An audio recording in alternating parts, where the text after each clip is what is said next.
Today, we're embarking on a journey that, well, it reads less like a traditional textbook and a lot more like a high-stakes historical thriller. We're going to peel back the layers of centuries of events to reveal the engine that has secretly powered the American machine. We're going to follow the money. I want you to ask yourself, what really drives the course of American history? Is it just the lofty ideals of liberty and justice that we all learn about in grade school? Or is there something else at play? I'm asking you to look past the patriotic myths we've all been taught and prepare to uncover the hidden financial agendas that have quietly shaped the nation from the shadows. Okay, let's dive into this. Our story begins right at the birth of the nation. The fight for independence was incredibly messy, and it was deeply, deeply intertwined with a profound desire for personal wealth. Take Christopher Prince, for example. He was an American privateer during the Revolutionary War, and he famously stated, "I had two motives in mind. One was for the freedom of my country, and the other was the luxuries of life."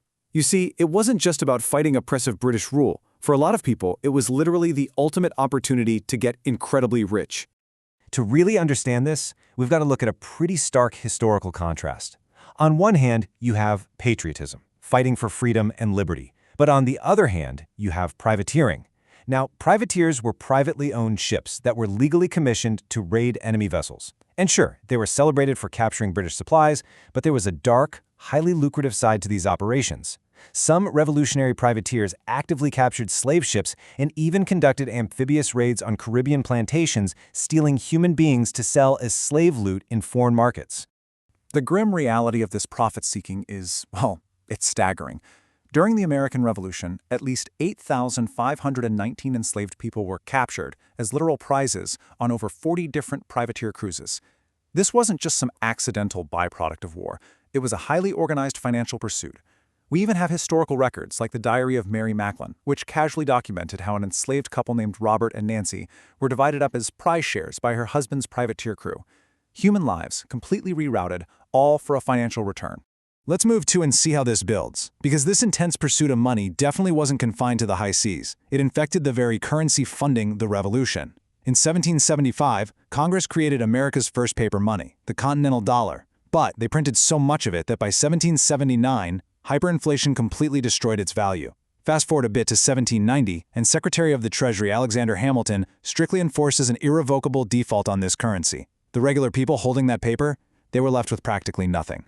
Now, the public's reaction to this massive systemic financial default was fascinating and honestly filled with this incredible macabre humor.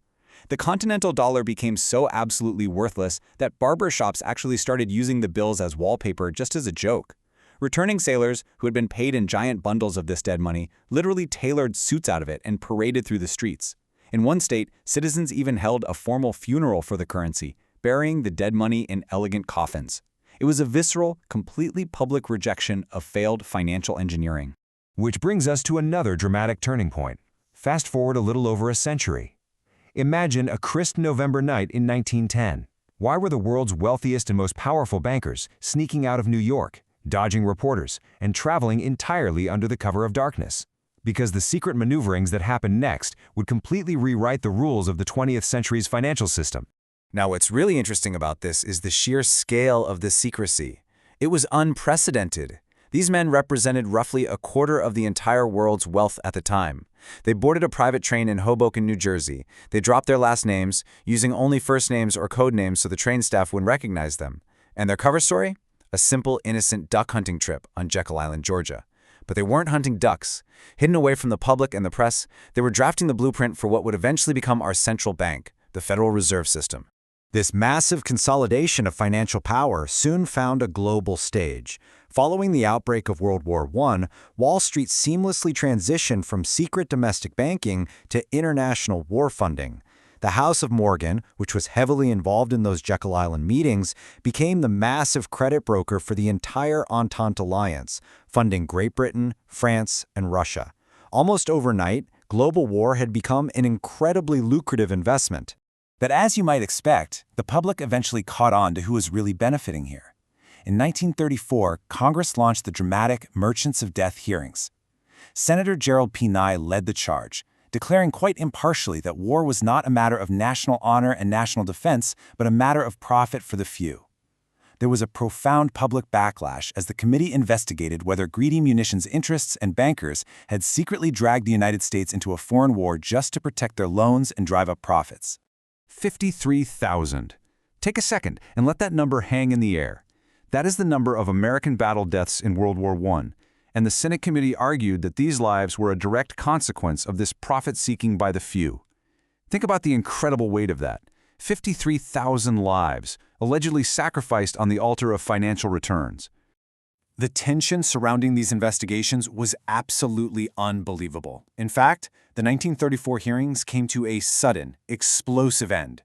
Senator Carter Glass was so enraged by the committee's suggestion that former President Woodrow Wilson had withheld information to protect financial interests that he stood up in a packed Senate chamber. He began screaming, slamming his fist onto his desk with so much raw violence that blood actually dripped from his knuckles. That visceral sensory detail shows you exactly how high the political stakes were when you start following the money. All right, decades pass and the system evolves yet again. We hit 1971. President Richard Nixon executes what becomes known as the Nixon shock, abruptly taking the United States off the gold standard. Just like that, the dollar's no longer tied to a physical commodity. This sudden shock acts as the ultimate catalyst, paving the way for a totally new kind of economy, one based purely on paper, debt, and the endless creation of credit. And that brings us right to a crucial concept: financialization. Think of it as a massive shift in the American economy, where profit generation comes increasingly from financial channels rather than actually making things. We essentially move from an economy that builds cars and produces commodities to an economy that quite literally makes money out of money. So the crucial point is that modern financial engineering always finds new avenues for profit, and honestly, there's no clearer example of this than the modern student debt crisis. Here's how it worked. Step 1. The federal government decides to increase Title IV loan limits, ostensibly to help students afford college. Step 2. For-profit colleges see this massive expansion of credit, and they immediately raise their tuition to perfectly match the new borrowing limits. The government aid doesn't make college cheaper, it just creates a much larger pool of debt for the institutions to capture. And the wildest part? We don't even have to guess at their motives. Just listen to this astonishingly cynical confession from a 2007 earnings call with Brian Mueller of the Apollo Group, the company that operates the University of Phoenix. When he was asked why they raised Axia College's tuition by exactly 10%, he flat out admitted it definitely was done under the guise of what the student can afford to borrow. The tuition hike was a pure, calculated mechanism to capture those newly available federal aid dollars. And this brilliantly illustrates the ultimate consequence of centuries of financial maneuvering. 100% of GDP. This staggering number is where all of this debt-driven financialization has finally led us today. According to recent analysis by the Liberty Fund, America's new debt reality is pretty stark. Our national debt now officially exceeds the size of the entire U.S. economy. And what's truly concerning about this fact is that we've reached this threshold for the very first time outside of a genuine global crisis, like a world war. Now, while the economy hasn't collapsed, the structural cracks are definitely beginning to show, and they're compounding in force. Make no mistake, we are in entirely uncharted financial waters. So, from revolutionary privateers selling human lives to secret meetings on Jekyll Island to the modern financialization of our education system, the pursuit of profit has always driven the narrative from the shadows. I want to leave you with this. As the cracks in our modern economy begin to show, who is really profiting from the next chapter of American history? I highly encourage you to dive into the sources we've used today and keep following the money for yourself. Thanks for joining me on this explainer.